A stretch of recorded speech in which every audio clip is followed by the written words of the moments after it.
on s'aperçoit que nos métiers sont hors frontières et que donc pour le coup on a quand même intérêt, si on veut discuter, si on veut progresser dans nos acquis sociaux mais aussi dans nos conditions de travail et sur nos salaires, de pouvoir discuter, comparer et surtout essayer de s'allier pour pouvoir lutter ensemble au même moment sur des mêmes buts et surtout essayer de casser cette concurrence entre les pays et entre les salariés qui nous est imposée dans nos discussions quand il y a des plans sociaux avec nos patrons. Donc c'est un peu le but de ce colloque, c'est de faire tomber ces frontières qui ont été établies par nos patrons, c'est échanger sur nos conditions de travail, c'est essayer de mieux comprendre ce qui se passe aujourd'hui dans tel ou tel pays, de voir comment ils travaillent. C'est aussi de s'apercevoir qu'au final, nos conditions de travail sont très similaires. On le sait tous que le management en général, mais les conditions de travail, les logiciels sont calqués dans les entreprises, quel que soit le pays. Donc c'est un peu tout ce qu'on va voir. On va aussi essayer de discuter un petit peu c'est quoi de travailler tous ensemble, c'est quoi de travailler internationalement à des échanges syndicaux. Et on va aussi finir sur les délocalisations. Il y a quelques jours, le syndicat des patrons des centres d'appel sous-traitants français a fait un communiqué de presse sur la suppression potentielle de 10 000 emplois en France. A priori, les suppressions d'emplois en Europe, on l'a vu avec de nombreuses luttes en Italie, sont un peu partout sur le secteur. Donc on va essayer de discuter de cela aussi, parce que les suppressions d'emplois et les pressions sur l'emploi ne sont pas que d'un côté de la rive de Méditerranée. Donc c'est un peu le but de notre colloque, c'est d'apprendre à se connaître. C'est le premier, donc on ne va pas tout voir aujourd'hui ni demain. Le but, on espère, c'est de pouvoir construire quelque chose sur le long terme. L'idée, c'est de faire ce colloque avec l'ensemble des organisations syndicales qui le veulent. C'est-à-dire, on a fait le choix de ne pas appartenir et vraiment de rester à côté de ce qui existait, c'est-à-dire de ne pas rentrer dans un réseau préexistant et de faire sauter un petit peu les problèmes qu'on avait entre nous, les antagonismes qu'on peut avoir dans nos propres pays, pour pouvoir justement essayer de faire avancer à travers le monde le droit des salariés des centres d'appel. Et donc le réseau est ouvert à tout le monde. Il y a des syndicats, on va dire, extrêmement radicaux, d'autres beaucoup moins radicaux. Voilà, il y a des syndicats qui appartiennent à la Confédération européenne des syndicats et aussi à l'UNI. Il y en a d'autres qui appartiennent au réseau international des syndicats de base et alternatifs, etc., etc. Notre but aujourd'hui, c'est vraiment de réagir en tant que salariés et de syndicalistes, de faire tomber nos étiquettes syndicales, de faire tomber les étiquettes de nos boîtes et de voir comment tous ensemble on peut aujourd'hui faire progresser nos droits. On m'a dit, Philippe, tu vas t'occuper des call centers, des centres d'appel. Donc j'ai visité des centres d'appel. Et quand j'entendais le bruit sur les plateaux, quand je voyais la manière dont les gens étaient distribués sur les plateaux, je me dis, mais ça, c'est la même chose que ce que tu as vu il y a 30 ans dans les usines. C'est les temps modernes. Les gens ne travaillent peut-être pas avec des chapeaux noirs et des petites moustaches comme Charlot, mais on est dans les temps modernes. C'est le taylorisme qui est revenu. Tout le monde travaille sur le même plateau. On dirait des grandes ruches. Et les abeilles n'ont qu'à se parler entre elles, c'est pas compliqué. Il y a une unité de contrat. Presque tout le monde a le même type de contrat. Bien sûr, on passe d'abord par un intérim, et puis un CDD, et puis on devient un CDI. Il n'y a pas 36 000 sortes de contrats de travail dans les call centers. Il y a une unité de fonction. Tout le monde fait le même travail. Il y en a peut-être qui font un peu plus d'outbound que d'inbound, etc. Mais globalement, c'est le même travail. Il y a une unité de rémunération. Même si la rémunération est basse, elle est plus ou moins la même pour tout le monde. Bien sûr, il y a des primes, celui qui vend, il a un peu plus de sous que celui qui ne vend pas, etc. Il y a des bonus, mais globalement, la rémunération est unifiée. Et il y a, dernier élément, un caractère extrêmement désincarné du travail. C'est comme au temps du taylorisme. Il y a des gens qui réfléchissent à ce que vous devez dire, et vous le dites en suivant des menus, en expliquant des choses, mais c'est pas à vous de les réfléchir. Donc tout ça, c'est des éléments du taylorisme et on sait comment on fait le syndicat dans le taylorisme.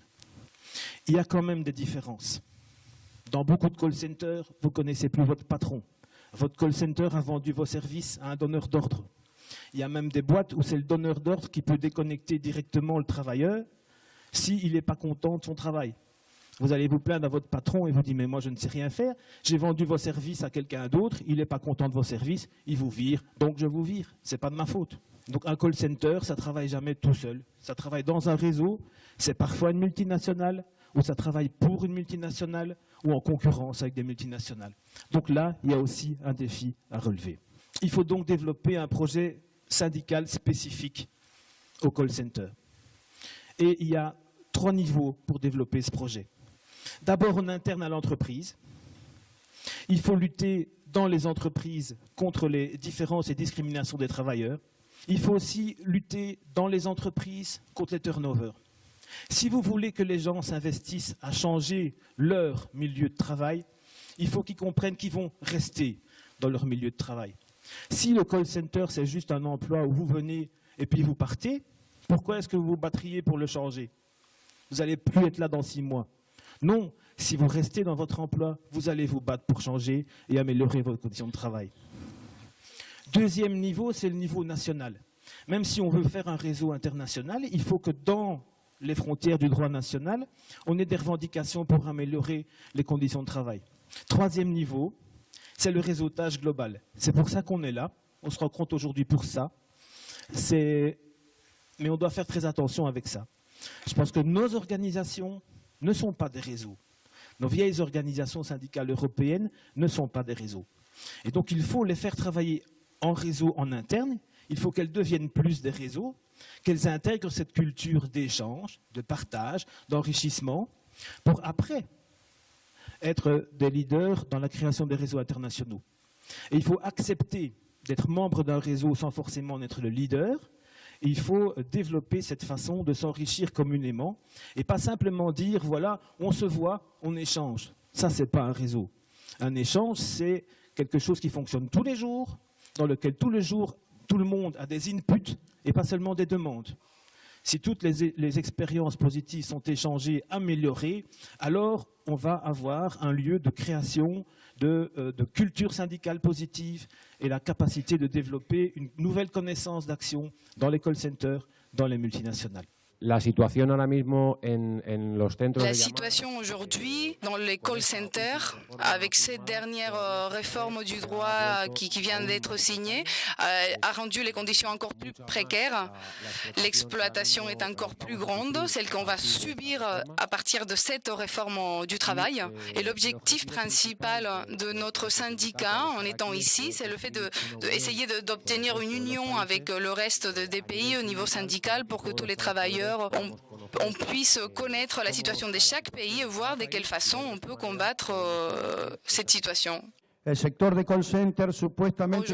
le secteur des call centers est soi-disant représenté par une organisation syndicale. Mais cette organisation syndicale, dans notre pays, la seule chose qu'elle a faite a été de ratifier un système et un régime de travail précaire vers le bas. Dans un État démocratique, on nous laisse choisir tous les 2-3 ans, mais les groupes entrepreneuriaux décident tout sur nos vies et c'est la lutte que nous, travailleurs, avons aujourd'hui. Nous sommes ici pour voir avec vous les possibilités de mener des actions communes et de voir avec vous quel type d'actions pouvons-nous mener ensemble pour garantir un standard international de droits sociaux pour les salariés des centres d'appel dans chaque pays. Et voir aussi la possibilité de mettre en place des accords globaux entreprises. One of the challenges we have, like our colleagues in Spain and in L'un des défis qui se posent à nous, et comme nos collègues en France ou en Espagne, c'est l'outsourcing, l'externalisation. Les employeurs essayent bien évidemment de pousser vers le bas les coûts de production. Et on sait qu'il y a 2 aspects principaux qui sont les coûts de télécommunications et les salaires. Et il y a beaucoup d'employeurs qui essayent donc de faire baisser les salaires. À partir de 2008, nous avons commencé un parcours, je crois, on dit, un travail pour la formation d'un collectif di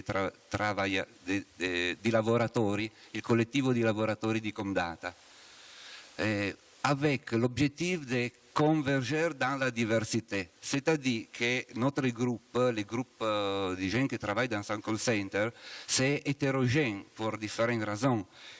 Extraction sociale, expérience, âge, pensée politique et sociale. Donc, on a cherché d'harmoniser la lutte, on a cherché de mise ensemble un groupe de personnes avec la valorisation de la diversité personnelle, syndicale. Et il était très intéressant parce que sur un siège de 500 personnes, nous avons créé un groupe hétérogène avec personnes qui sont affiliées pour différentes unions, différents syndicats, un groupe de 100 personnes qui rend dure la vie à l'entreprise pour chaque chose. Et si nous on va considérer la diversité comme une richesse et pas comme une limite, la lutte marche bien. Merci. Moi, je suis très heureux d'être ici parce que ça va nous permettre de débattre un petit peu, surtout sur les conditions de travail, sur l'union qui devient impérative aujourd'hui et sur les ressentis sur les délocalisations des deux côtés. Je me rappelle avoir participé à une émission France 2 qui s'appelait Envoyé spécial. Et le titre, je suis d'accord avec monsieur Samek, parce que le titre c'était les centres d'appel, les nouveaux prolétaires. Donc eux, ils ne comprenaient pas trop pourquoi on râlait des deux côtés de la Méditerranée. Pourquoi vous, au Maroc, vous râlez, pourquoi les Français, ils râlent. Donc on est là aujourd'hui pour expliquer à tout le monde pourquoi, ce qu'il faut faire, comment on peut faire pour que ce secteur soit réglementé, parce que chez nous, ce n'est pas réglementé. There must be better life for Il doit y avoir une vie meilleure pour les travailleurs dans les centres d'appel qui ont affaire aux technologies modernes. Merci beaucoup.